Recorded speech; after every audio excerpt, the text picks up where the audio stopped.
Le roi Balthazar de Babylone organisa un festin somptueux. Il invita 1000 convives. Ils mangèrent, burent dans les vases sacrés du temple du Seigneur et louèrent leur faux Dieu. Ce fut une nuit de réjouissance et d'irrespect envers le divin. Soudain, au milieu de la célébration, une main apparut. Elle apparut de nulle part et se déplaça sur le mur. La main commença à écrire. Ce n'était pas une main ordinaire. Elle était spectrale, éthérée. Le roi et ses invités observèrent en silence, stupéfaits, tandis que la main laissait son mystérieux message sur le mur. L'écriture brillait d'une lumière surnaturelle. La peur s'empara des cœurs des fêtards, alors que la main disparut aussi vite qu'elle était apparue. Le roi, autrefois plein d'une confiance bruyante, était maintenant pâle de terreur. Les rires et la musique s'éteignirent. Le silence s'abattit sur la salle, alors que tous les regards se tournèrent vers le message énigmatique sur le mur. Personne ne pouvait comprendre ce qu'il signifiait. Les caractères étaient étrangers, inconnus.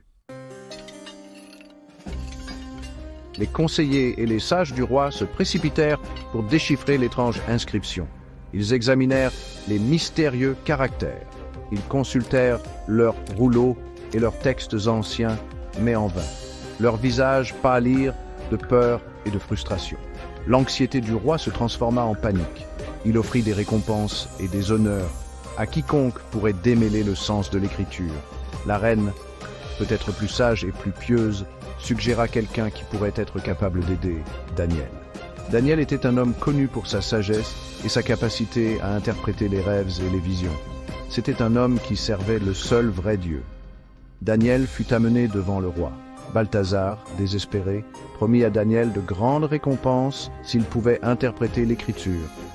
Daniel, cependant, n'était pas motivé par les trésors terrestres. Il rappela au roi que la vraie sagesse vient de Dieu. Daniel regarda l'inscription. Il vit les mots « Man, Tessel, Pharès ». Avec l'autorité accordée par Dieu, Daniel révéla le message effrayant. « Man », proclama-t-il, signifie que Dieu a compté les jours de ton règne et y a mis fin.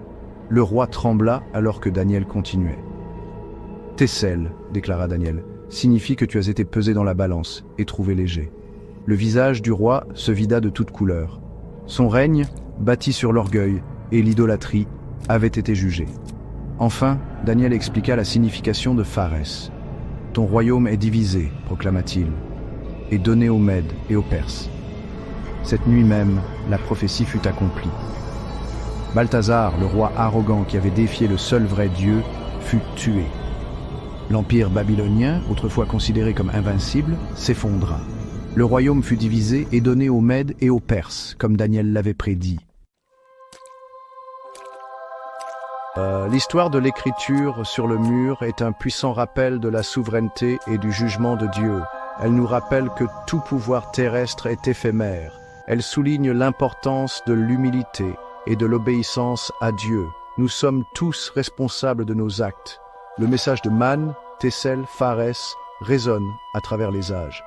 C'est un message pour tous les peuples, de tous les temps. Il nous rappelle que nos vies sont comptées.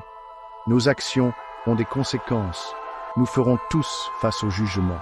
Mais ce n'est pas un message de désespoir, c'est un appel à se tourner vers Dieu, à rechercher sa sagesse et à vivre nos vies en accord avec sa volonté.